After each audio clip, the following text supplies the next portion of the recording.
رحمن يا رحمن ساعدني يا رحمن. الحمد لله نحمده ونستعينه ونستغفره ونؤمن به ونتوكل عليه ونعوذ بالله من شرور أنفسنا ومن سيئات أعمالنا من يهده الله فلا مضل له ومن يضلله فلا هادي له ونشهد أن لا إله إلا الله وحده لا شريك له ونشهد أن سيدنا ومولانا محمدا عبده ورسوله صلى الله تعالى عليه وعلى آله وصحبه وبارك وسلم تسليما كثيرا. أما بعد فأعوذ بالله من الشيطان الرجيم. بسم الله الرحمن الرحيم. قل لئن اجتمعت الإنس والجن على أن يأتوا بمثل هذا القرآن لا يأتون بمثلهم ولو كان بعضهم لبعض ظهيرا. صدق اللہ العظیم. بزرگان محترم، عزیز بھائیوں اور دوستو، نبی اکرم صلی اللہ علیہ وسلم کی زندگی کا ایک اہم پہلو آپ علیہ السلام کو اللہ تعالیٰ کی طرف سے عطا کردہ معجزات ہیں. نبی اکرم صلی اللہ علیہ وسلم کو اللہ تعالیٰ کی طرف سے کئی معجزات عطا کیے گئے، اور آپ سے پہلے جتنے انبیاء علیہ السلام آئے ان کو بھی معجزات دیے گئے، اور یہ معجزے انبیاء کے لیے ضروری تھے. کہ معجزہ کہتے ہیں عاجز کرنے والی چیز کو. یہ اللہ تعالیٰ کی طرف سے ایک نشانی ہوتی ہے، اور ایسی نشانی کہ اس کی مثال پیش کرنے سے دنیا والے عاجز ہو جائے. تو اللہ تعالیٰ کی طرف سے جب ایسی نشانی ملے تو امت کو پتہ چلے کہ یہ اللہ تعالیٰ کی طرف سے قاصد ہے، پیغمبر ہے، یہ نشانی لے کر آئے. مثلا اگر ہمارے پاس وزیر اعظم کا کوئی قاصد آئے تو ہم یوں ہی اس پر یقین نہیں کر لیں گے. ہم اس کا آئی ڈی پروف دیکھیں گے یا اس کی کوئی تحریر دیکھ کر یقین کریں گے کہ ہاں یہ وزیر اعظم ہی کی طرف سے بھیجا گیا ہے. تو کسی بڑے کی جانب سے کوئی قاصد آئے تو اس کی ایک نشانی ہوتی ہے، اور یہ معجزہ اللہ تبارک و تعالیٰ کی طرف سے طے شدہ اور مبعوث شدہ بندے کے لیے نشانی ہوتی تھی، اسی کو معجزہ کہتے ہیں. اور عرب میں یہ دستور تھا کہ کسی شخص کو کسی کے پاس بھیجا جاتا کسی پیغام کو لے کر تو قاصد کو کوئی نشانی دی جاتی. مثلا اللہ کے نبی صلی اللہ علیہ وسلم کی مدنی زندگی کا ایک واقعہ بارہا آپ نے سنا ہوگا اور پڑھا بھی ہوگا. فضائل اعمال میں بھی حضرت شیخ نے اللہ کے نبی کا یہ واقعہ پیش کیا ہے کہ مدینہ منورہ میں اللہ کے نبی صحابہ کے درمیان بیٹھے ہوئے تھے. اچانک اللہ کے نبی وہاں سے اٹھ کر کہیں چلے گئے. کافی دیر ہو گئی، واپس نہیں آئے تو صحابہ کو فکر ہوئی، کیونکہ مدینہ کے اطراف میں یہود رہتے تھے، اور یہود اللہ کے نبی اور مسلمانوں کے دشمن تھے. تو صحابہ کو فکر ہوئی کہ کافی دیر ہو گئی، نبی واپس نہیں آئے. تو صحابہ تلاش کرنے کے لیے ادھر ادھر منتشر ہو گئے. حضرت ابو ہریرہ فرماتے ہیں کہ میں تلاش کرتے کرتے ایک باغیچے کے پاس پہنچا، لیکن اندر جانے کا کوئی راستہ مجھے نظر نہیں آیا. تو ایک چھوٹی سی نالی تھی، سمٹ کر میں اندر چلا گیا تو دیکھا تو اللہ کے نبی وہاں موجود تھے. حضور نے مجھے دیکھ کر فرمایا کہ کیوں آئے؟ تو میں نے کہا کہ مدینہ میں تو کھلبلی مچ گئی ہے، کوہرام مچ گیا، کہ آپ کہاں چلے گئے؟ اللہ کے نبی نے اپنے نعلین مبارک، اپنے جوتے مبارک حضرت ابو ہریرہ کو دیے اور ان سے کہا کہ جاؤ یہ میرے جوتے لے کر، اور جو درمیان میں راستے میں ملے اس سے کہو من قال لا الہ الا اللہ دخل الجنہ. جس نے لا الہ الا اللہ کہا وہ ضرور جنت میں جائے گا. واقعہ بتانے کا مقصد یہ کہ اللہ کے نبی یوں ہی ان کو واپس کر سکتے تھے کہ جو ملے اس سے یہ کہہ دینا، لیکن نعلین مبارک اپنے نشانی کے طور پر دیے کہ حضور موجود ہے اور یہ حضور کے نالین مبارک حضور نے یہ بات کہی ہے، اس بات کی یہ دلیل ہے۔ تو نشانی دے کر اللہ کے نبی نے ان کو واپس کیا۔ تو جتنے بھی انبیاء علیہ السلام دنیا میں آئے ہیں، اللہ تبارک و تعالیٰ نے ہر نبی کو معجزہ عطا کیا ہے، اور یہ معجزہ نبوت کی دلیل اور نبوت کی نشانی ہوتی تھی۔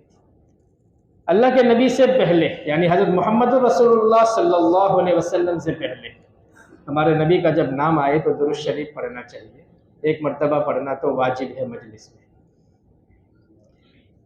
کہ اللہ کے نبی صلی اللہ علیہ وسلم سے پہلے جتنے بھی انبیاء آئے ان کو جو معجزات عطا کیے تھے وہ ان کی زندگی تک محدود تھے۔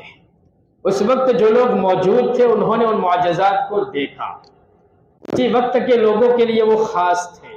نبی چلے گئے، معجزات انہی کے ساتھ مخصوص تھے، لیکن ہمارے نبی صلی اللہ علیہ وسلم کو اللہ تبارک و تعالیٰ نے جو معجزے عطا کیے ان میں ایک معجزہ ایسا ہے جو قیامت تک باقی ہے۔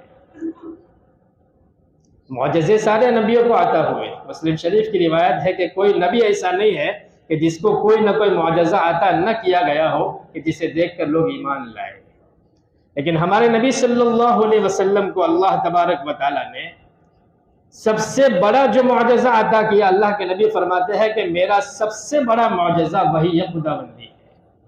اللہ تبارک و تعالیٰ کی طرف سے جو وحی آتی تھی، جو قرآن مقدس ہے، وہ سب سے بڑا معجزہ ہے۔ وہ معجزہ آپ کی زندگی میں بھی تھا اور آپ کی زندگی کے بعد امت کے لیے وہ ہدایت ہے اور قیامت تک وہ باقی رہے گا۔ یہ سب سے بڑا اعجاز ہے۔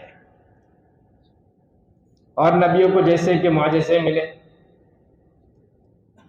حضرت ابراہیم علیہ السلام ان کا معجزہ کہ اس وقت کے لوگوں نے، کافروں نے آپ کے لیے آگ جلائی تھی، اور وہ آگ بڑی خطرناک تھی، کئی دنوں تک اس کو جلایا گیا تھا۔ کسی آدمی کو جلانے کے لیے تھوڑی سی آگ بھی کافی ہے، لیکن ابراہیم علیہ السلام کے لیے آگ کو کئی دنوں تک دہکایا گیا، پھر لوگوں نے مل کر آگ کو آگ میں ڈالا۔ اللہ تبارک و تعالیٰ نے آپ کے لیے اسی آگ کو معجزہ بنا دیا کہ دیکھنے والے دیکھ کر حیران رہ جائے۔ یہ نبوت کی نشانی ہے کہ جب ابراہیم علیہ السلام کو آگ میں ڈالا گیا تو یہی آگ جو جلانے والی تھی آپ کے لیے سلامتی کا سبب بن گئی، کہ اسی آگ کو اللہ نے حکم کیا، قلنا یا نار کونی بردا وسلاما علی ابراہیم، کہ ہم نے آگ سے کہا کہ آگ تو ابراہیم علیہ السلام کے لیے ٹھنڈی اور سلامتی والی بن جا۔ ابراہیم علیہ السلام کے بعد موسیٰ علیہ السلام بھی آئے، ان کو بھی اللہ تبارک و تعالیٰ نے معجزات عطا کیے تھے۔ سب سے بڑے دو معجزے تھے کہ موسیٰ علیہ السلام ان کے ہاتھ میں لاٹھی رہتی تھی، عصا جس کو کہتے ہیں۔ ایک مرتبہ اللہ تعالیٰ نے ان سے پوچھا، وَمَا تِلْكَ بِيَمِينِكَ يَا مُوسَىٰ، کہ موسیٰ تمہارے داہنے ہاتھ میں کیا ہے؟ قَالَ هِيَ عَصَايَ، انہوں نے فرمایا کہ میرے ہاتھ میں لاٹھی ہے، أَتَوَكَّأُ عَلَيْهَا، میں اس پر ٹیک لگاتا ہوں، وَأَهُشُّ بِهَا عَلَىٰ غَنَمِي، اور اس سے میں بکریوں کے لیے درخت سے پتے جھاڑتا ہوں، وَلِيَ فِيهَا مَآرِبُ أُخْرَىٰ، اور اس میں میرے اور بھی کام لگے ہوئے ہیں۔ اللہ تعالیٰ نے فرمایا کہ اس کو زمین پر ڈالو، قَالَ أَلْقِهَا يَا مُوسَىٰ، کہ اس عصا اور لاٹھی کو زمین پر ڈالو۔ جیسے ہی اس کو زمین پر ڈالا گیا تو وہ عصا لاٹھی کے بجائے پھنپھناتا ہوا سانپ بن گیا۔ اللہ تعالیٰ نے فرمایا خُذْهَا وَلَا تَخَفْ، اس کو واپس اٹھا لیجیے اور خوف مت کیجیے، ڈریے مت، سَنُعِيدُهَا سِيرَتَهَا الْأُولَىٰ، ہم اس کو پہلی صورت میں واپس کر دیں گے۔ موسیٰ علیہ السلام نے اس کو اٹھا لیا۔ دوسرا معجزہ ان کے لیے کہ جب وہ اپنا ہاتھ گریبان میں ڈالتے تھے تو وہ چمکدار، صاف اور شفاف ہو جاتا تھا۔ یہ دو معجزے ایسے بڑے تھے کہ ان معجزوں کی وجہ سے امت کا بہت بڑا طبقہ ایمان میں داخل ہوا تھا، کہ اس وقت کے جادوگر اپنے جادو میں بڑی شہرت رکھتے تھے، انہوں نے موسیٰ علیہ السلام کے خلاف جادو میں لاٹھیاں اور رسیاں زمین پر ڈالی تو وہ بھی رینکنے لگی، سانپ بن گئی، لیکن موسیٰ علیہ السلام کی لاٹھی اور موسیٰ علیہ السلام کا عصا ان سارے ڈنڈوں اور رسیوں کو نگل گیا۔ اسی وقت پورا مجمع جو وہاں دیکھنے والا تھا اور جو جادوگر تھے، کئی لوگ اس میں سے کہہ چکے کہ قالوا آمنا برب العالمین رب موسیٰ و ہارون۔ یہ معجزے لوگوں کے ایمان میں داخل ہونے کا ذریعہ بنتے ہیں۔ داؤد علیہ السلام، کہ داؤد علیہ السلام کے لیے اللہ تبارک و تعالیٰ نے لوہا ان کے ہاتھ میں موم بن جاتا تھا۔ حالانکہ لوہے کو موڑنے کے لیے اس کو گرم کرنا پڑتا ہے، لیکن داؤد علیہ السلام کے لیے اس کو گرم نہیں کرنا پڑتا تھا، موم کی طرح وہ نرم ہوتا تھا، اس کو جیسے چاہے وہ موڑ لیتے تھے۔ سلیمان علیہ السلام کہ اللہ تبارک و تعالیٰ نے ان کو ایسی سلطنت عطا فرمائی تھی کہ اس کا ہم تصور نہیں کر سکتے، اور ایسی سلطنت کہ نہ ان سے پہلے کسی کو بادشاہت ملی ایسی، نہ ان کے بعد کسی کو ملی، کہ انسان، حیوان، جنات، چرند پرند، ہوا، سب پر ان کی حکومت تھی، بڑے بڑے کام ان سے لیے انہوں نے۔ عیسیٰ علیہ السلام، اللہ تبارک و تعالیٰ نے بغیر باپ کے ان کو پیدا کیا، یہ بھی ایک معجزہ تھا کہ دنیا کے دوسرے انسان ماں اور باپ کے ملنے سے پیدا ہوئے، لیکن عیسیٰ علیہ السلام بغیر باپ کے پیدا ہوئے، اور بچپنے میں ایسی گفتگو کی کہ عام بچہ ایسی شاندار عقل مندی والی گفتگو نہیں کر سکتا۔ بڑے ہوئے تو کسی مادرزاد اندھے پر ہاتھ پھیر دیا تو وہ دیکھنے والا بینا بن گیا، برس کے بیمار پر ہاتھ پھیرا تو اس کی بیماری ٹھیک ہو گئی، کوڑی پر ہاتھ پھیرا تو وہ ٹھیک ہو گیا، مردہ قبر میں سویا ہوا ہے، اللہ کے حکم سے اس کو کہا قم باذن اللہ، اللہ کے حکم سے کھڑا ہو جا تو وہ کھڑا ہو گیا، مٹی کا پرندہ بنا کر اس پر پھونک مارتے، روح پھونکتے تو وہ زندہ ہو کر اڑنے لگتا۔ اللہ تعالیٰ نے ان کو آسمان پر اٹھا لیا، یہ بھی اعجاز ہے، اور قیامت سے پہلے دوبارہ آسمان سے نازل ہو گئے نزول عیسیٰ، جس پر ہمارا ایمان اور یقین ہے۔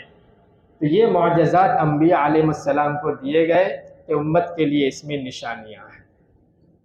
یہ سارے معجزے جو تھے اس وقت موجود لوگوں نے اپنی آنکھوں سے دیکھا، خاص وقت میں خاص لوگوں کے لیے وہ معجزے تھے، لیکن ہمارے نبی صلی اللہ علیہ وسلم کو اللہ تبارک و تعالیٰ نے جو معجزات عطا کیے، کئی معجزات ہیں، اس میں سب سے بڑا معجزہ وہی خداوندی ہے، اور یہ ایسا اعجاز ہے کہ جو اس وقت کے لوگوں کے لیے بھی وہ معجزہ تھا، اور بعد والی امت قیامت تک کے لیے بھی وہ معجزہ موجود ہے کہ لوگوں کے لیے وہ ہدایت کا سبب ہے، کہ قیامت تک لوگ قرآن کو دیکھ کر، قرآن کو سمجھ کر، قرآن کو سن کر ہدایت پر آتے رہیں گے اور امت میں اضافہ ہوتا رہے گا۔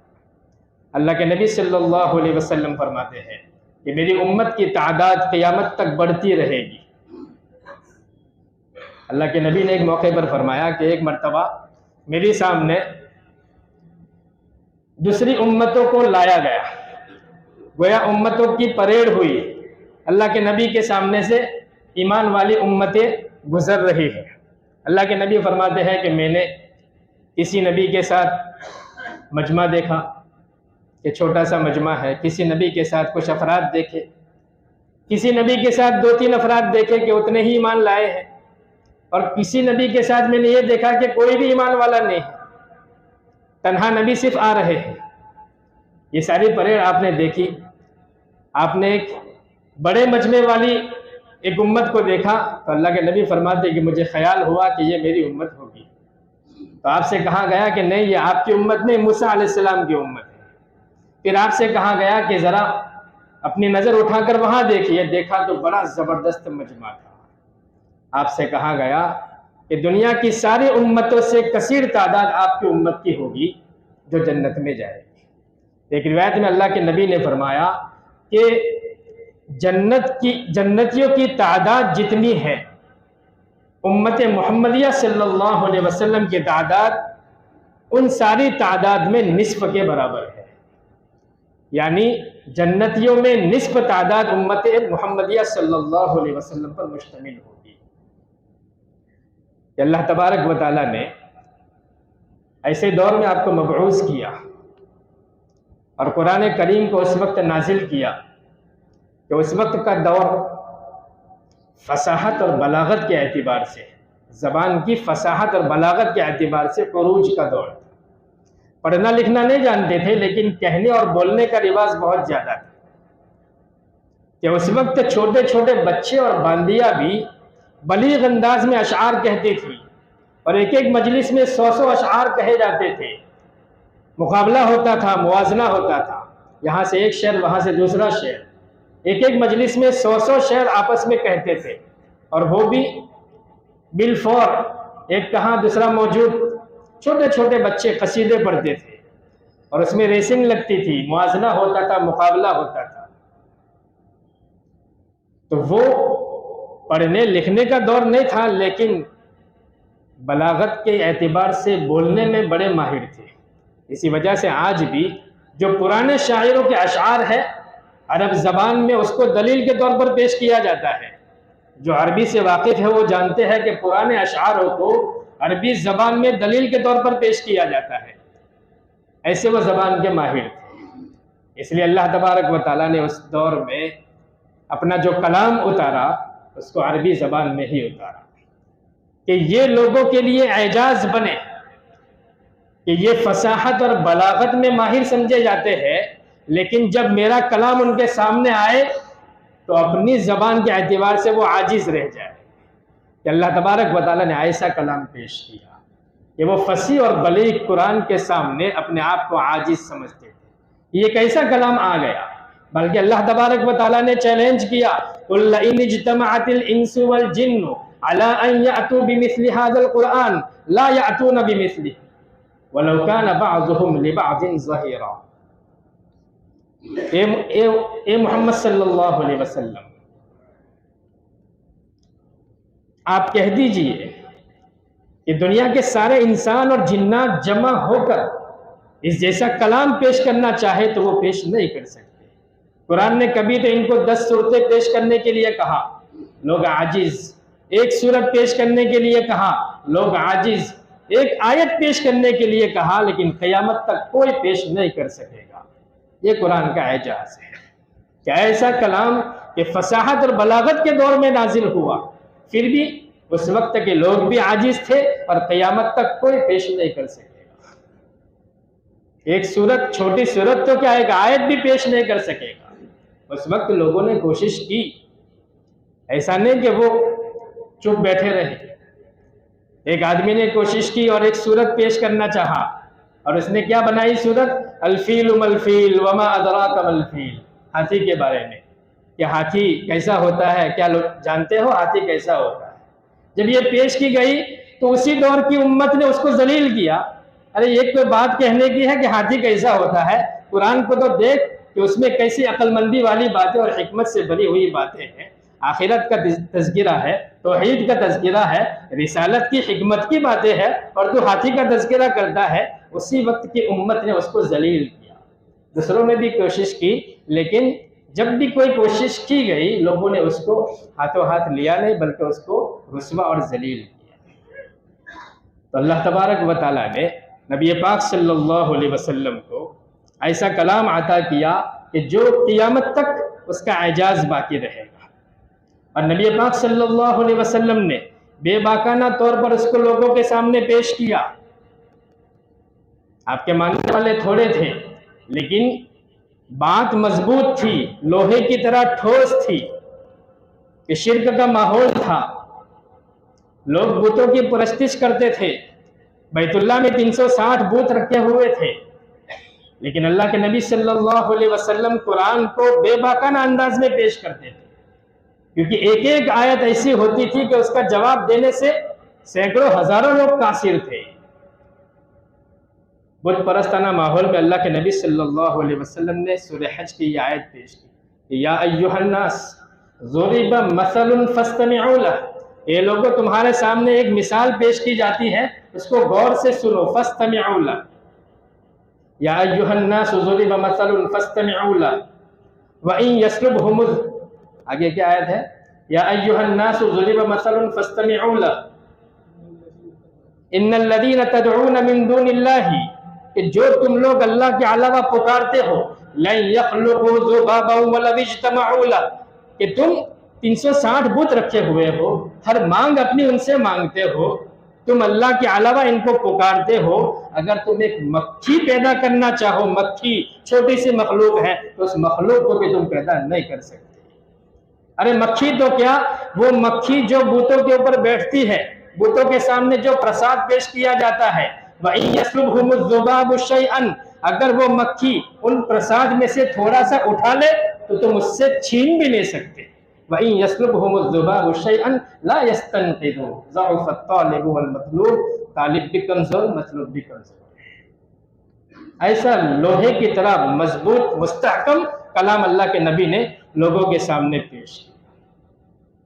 اسی لیے تو اس وقت کے لوگ متفکر ہو گئے کہ اتنی فصاحت اور بلاغت کا دور، لیکن ایسے دور میں کلام ایسا نازل ہوا ہے کہ ماننا تو ان کو دل سے چاہتے تو تھے کہ یہ کلام اور یہ نبی جو ہے وہ اللہ تعالیٰ کی طرف سے یقینی پیغمبر ہے، حق ہے، لیکن ایک ضد تھی، عناد تھا، سرکشی تھی. مان چکے تھے کہ یہ اعجاز ہے اور یہ اللہ کا کلام ہے اور یہ اللہ کے نبی ہے، لیکن ضد، عناد اور سرکشی کی وجہ سے وہ ماننے کو تیار نہیں تھے. لیکن فکر یہ تھی کہ ہم نہیں مان رہے ہیں، لیکن یہ نبی تو جس مجلس میں جاتے ہیں، جس بازار میں جاتے ہیں، جس میلے میں جاتے ہیں، تمام کو دعوت دیتے ہیں. حج کا موقع ہوتا ہے، باہر سے قبیلے کے لوگ آتے ہیں. ہم ایمان نہیں لائے، لیکن ان کا کلام سن کر دوسرے متاثر ہوئے بغیر نہیں رہیں گے تو کیا کیا جائے. لوگوں کو فکر تھی. اس لیے مکہ کے لوگوں نے مانا تو نہیں، لیکن دوسروں کو ماننے سے رکاوٹ بھی بنے اور بہت کوشش کی. ایک مرتبہ سب جمع ہوئے کہ حج کا موقع آ رہا ہے اور یہ نبی لوگوں کے درمیان بیٹھ کر اللہ کا کلام سنائیں گے تو لوگ متحیر ہو جائیں گے اور اس اعجاز سے متاثر ہو کر ایمان لے آئیں گے. کیا کیا جائے؟ لوگوں نے کہا کہ ہم میں جو بڑا ہے ولید بن مغیرہ، اس کے پاس جائے اور اس سے رائے پیش کرے. تو ولید بن مغیرہ کے پاس گئے. لوگوں نے کہا کہ ابھی لوگوں کا مجمع ہوگا، حج کا موقع ہے، تو ہم سب کا ایک ہی جواب ہونا چاہیے. محمد کے خلاف ہم کیا کہیں کہ جس کی وجہ سے لوگ اس پر ایمان نہ لائیں؟ تو لوگوں نے خود بتایا کہ ہم سب کی رائے یہ ہے کہ محمد کے متعلق ہم یہ کہیں کہ یہ جو بھی بک رہا ہے وہ مجنونانہ باتیں کہہ رہا ہے، پاگل ہے. ولید بن مغیرہ نے کہا کہ تم سب کہنے والے پاگل ہو. باتیں سنی ہے اس کی، عقل مندی والی باتیں کرتا ہے اور تم اس کو پاگل کہتے ہو. بات کوئی عقل مندی کی کرے اور اس کو کوئی پاگل کہے تو کہنے والا خود پاگل ہے. کوئی دوسری رائے پیش کرو. لوگوں نے کہا کہ ہم اس کے کلام کو سنتے ہیں، اعجاز والا کلام ہے، ہم یہ کہہ دیں کہ وہ شاعر ہے. اس نے کہا کہ شاعروں کے مجلسوں میں میں خود گیا ہوں اور میں نے خود اشعار کہے ہیں. اشعار والی باتیں کچھ اور ہوتی ہے، لیکن یہ کلام، اس کا اعجاز کچھ اور ہے. ہماری بات کہنے سے لوگوں کے دل میں بیٹھے گی نہیں، بلکہ ہماری بات یوں ہی رہ جائے گی. کوئی اور رائے پیش کرو. لوگوں نے کہا کہ ہم یہ کہیں کہ یہ کاہن ہے، یہ منتر پڑھتا ہے، جس کی وجہ سے لوگوں کے ذہن متاثر ہو جاتے ہیں. اس نے کہا کاہنوں کی جو بات ہوتی ہے نا، وہ احمقانہ اور بے وقوفانہ باتیں ہوتی ہے، اس کے کلام میں وہ بات نہیں ہے. تو لوگوں نے کہا کہ تم خود بتاؤ اب کیا کہنا چاہیے. اس نے کہا کہ میری بھی رائے کوئی بنتی تو نہیں ہے، لیکن زیادہ سے زیادہ یہ کہہ سکتے ہیں کہ یہ جادو والا کلام ہے، یہ جادوگر ہے، بات کہتا ہے اور جادو کرتا ہے جس سے لوگوں پر اثر آ جاتا ہے. سورہ مدثر میں اس نقشے کو کھینچا گیا ہے کہ اس کی بات کو نقل کیا، ان ھذا الا سحر یؤثر، یہ جادو ہے جس کی وجہ سے لوگوں کے دلوں پر اثر پڑتا ہے. اللہ تبارک و تعالیٰ نے اس کی اس بات پر اس کو جہنم کی خوشخبری سنائی کہ سأصلیہ سقر، اس کو جلتی ہوئی آگ میں ڈالوں گا. ولید بن مغیرہ. تو لوگ متفکر تھے کہ کلام ہی ایسا ہے، اس میں اعجاز ہی ایسا ہے اور اس کو متاثر کرنے والی اس میں باتیں ہی ایسی ہے کہ لوگ سن کر دنگ رہ جاتے تھے. ضد، اناث اور سرکشی کی وجہ سے وہ ایمان نہیں لاتے تھے، لیکن فصیح اور بلیغ تھے نا، اچھی باتیں سننے کا ان کو شوق تھا، تو لوگوں کو سننے نہیں دیتے تھے، لوگوں میں نفرت ڈالتے تھے. لیکن ایسے واقعات بھی اس ماحول میں پیدا ہوئے کہ رات کی اندھیری میں اور تنہائی میں اللہ کے نبی کے گھر کے پاس جا کر اللہ کے نبی کا کلام سنتے تھے. محترم بزرگوں، اس امت کو اللہ تبارک و تعالیٰ نے اسی کلام کو ہدایت کا ذریعہ بنایا ہے۔ ہم سب دعا کرتے ہیں کہ اللہ تبارک و تعالیٰ پوری امت کی طرف سے نبی پاک صلی اللہ علیہ وسلم کو خیر عطا فرمائے اور نبی کی سنتوں پر ہمیں عمل کرنے والا بنائے اور بدعات اور رسومات سے ہماری حفاظت فرمائے۔ آمین العالمین وآخر دعوانا ان الحمدللہ رب العالمین۔ Subscribe now and press the bell icon. Never miss an update.